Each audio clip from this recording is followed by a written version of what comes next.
கையில அடிக்கிறேன்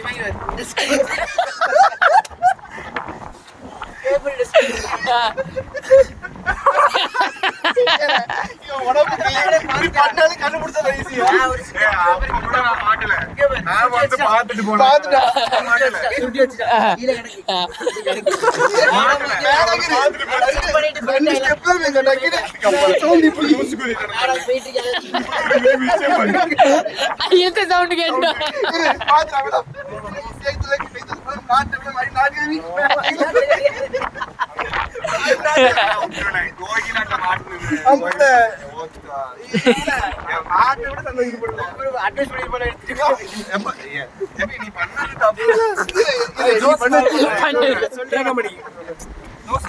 என்ன இருந்தாலும் நீ பண்ணது தப்பு தானப்பா, அதனால ஒரு எடுத்துட்டு போயிடுறேன். என் தங்கம் தான், நீ செல்லம் தான், நான் சொல்லக்கூடாது, இருந்தாலும் சொல்லணும். என் மேனேஜ் என்னதாப்பான்னு வச்சுக்கோ. அதனால நான் அவங்களுக்கு எடுத்துட்டு போனது கூட வருத்தம் இல்லை. அதுக்கிட்ட ஒரு அறிவுரை கூறிச்சு பாரு.